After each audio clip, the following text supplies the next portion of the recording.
Sometimes history doesn't knock before entering, it barges in.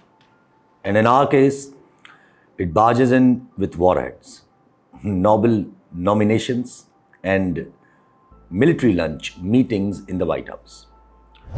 We are living in a moment where global order is shifting, and Pakistan, as usual, is standing at the crossroad without a map, clueless, divided, and dangerously transactional.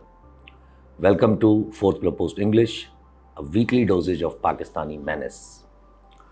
Let's start with the elephant in the room, the Iran-Israel war.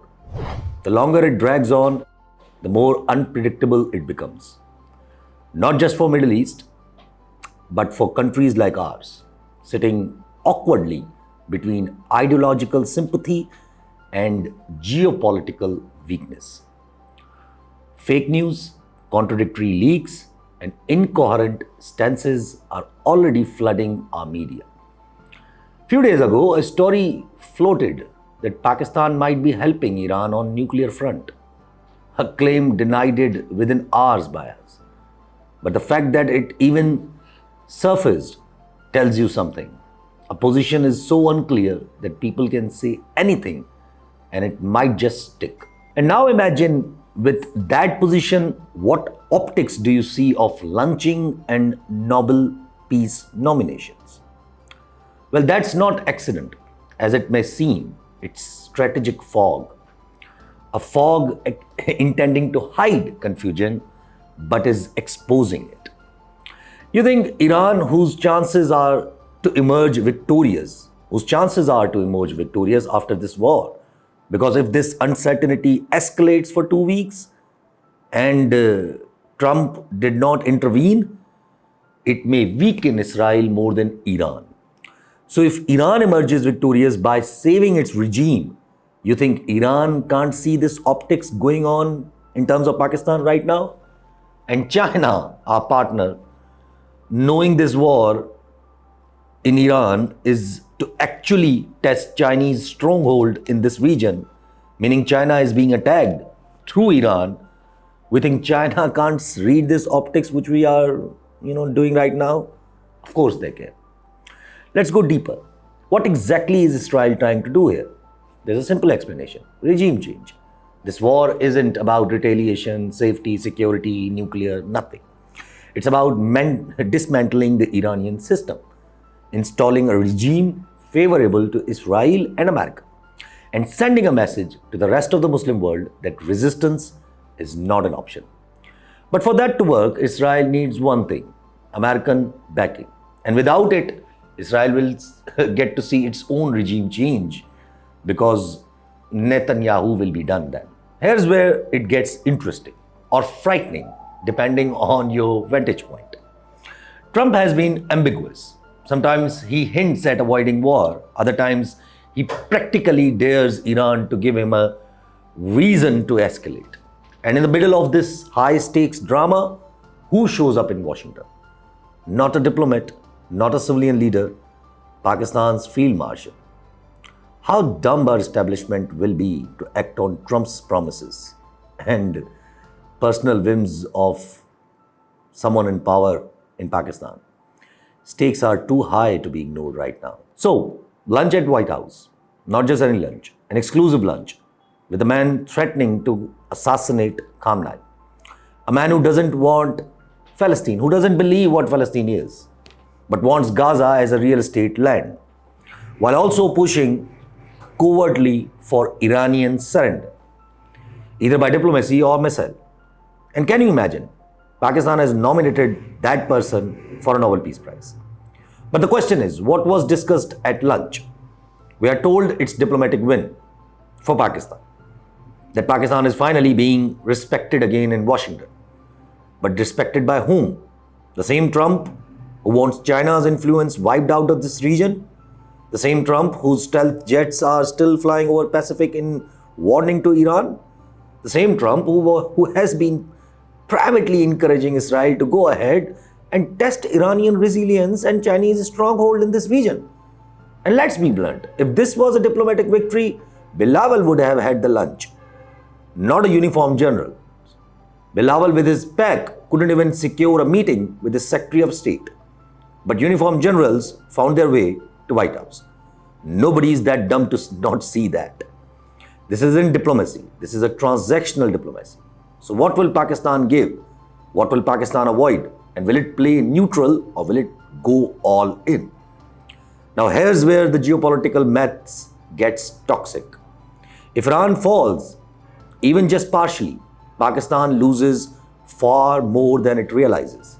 Because then Israel's footprint expands right next to our borders. India becomes indispensable again to the US. China loses a strategic partner, watches its supposed ally, Pakistan, dine in with its enemy. And Iran's internal chaos spills over through sectarian unrest in Pakistan, refugee influx in Pakistan, and definitely proxy warfare in Pakistan. So tell me, are we prepared for this? Because from where I am sitting, we are not. The state is currently lost between three impulses, not even strategies. One, please America. Second, not upset China. Three, maintain optics of neutrality. And as usual, we are failing at all three miserably because we are compromised. We are playing musical chairs on a volcano, sir. Let me give you another layer. Why was Trump so eager to meet Pakistan's Field Marshal now? Why not wait for the clarity after the war? Because he needed confirmations for the future. Will Pakistan resist if Israel bomb Iran's supremacy? Or will Pakistan resist if Iran bombs Iranian supreme leader? Will Pakistan give logistical support to Iran or US? Will Pakistan stand beside Iran if it bleeds?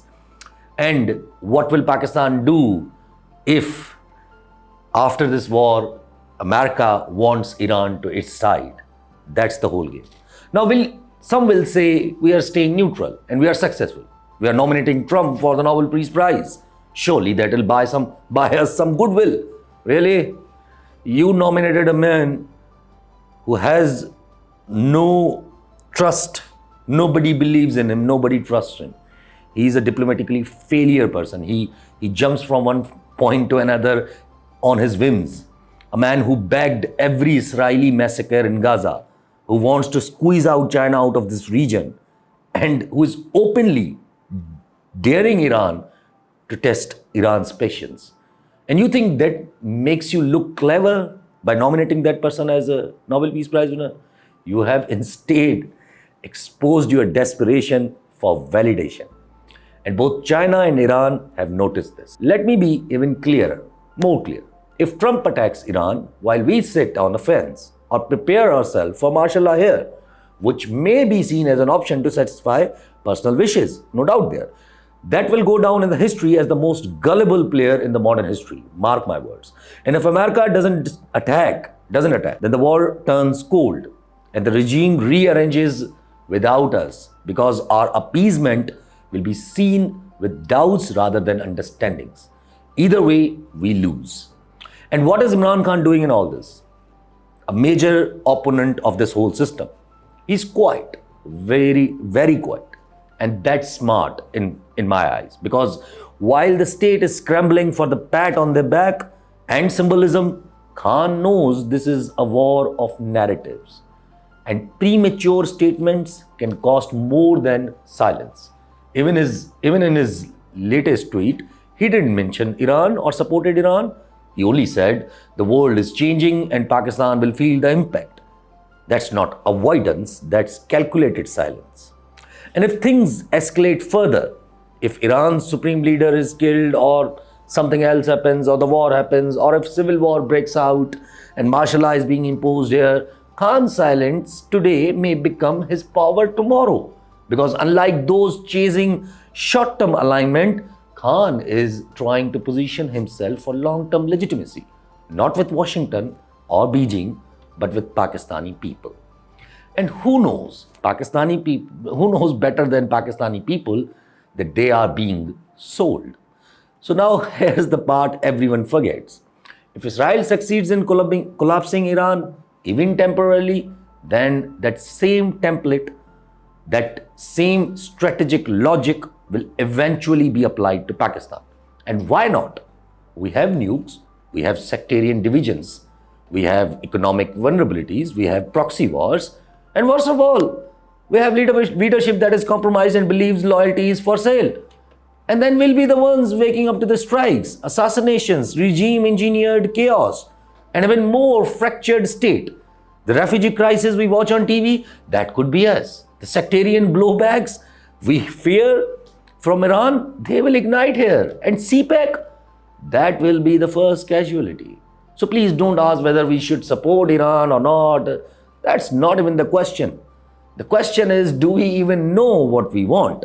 Are we neutral? Are we submissive? Are we independent? Because right now it seems we are none of these things. We're just drifting, smiling in Washington while sweating in front of Beijing, tweeting about sovereignty while mortgaging every strategic decision to temporary validation. The dust will settle, sir. The bombs will stop one day. The leaders will change eventually. But the question will remain, when it really mattered, what did Pakistan do? Nothing. Pakistan could not do anything and cannot do anything. That's the reality. But if your answer to that question is that we were trying to find a balance in this war between China, USA and Iran, with lunching with President Trump and nominating him for the Nobel Peace Prize, is that the answer? Then we should think twice before portraying a compromising leadership as a strong one. It's about time that establishment should think like establishment and not a cabal.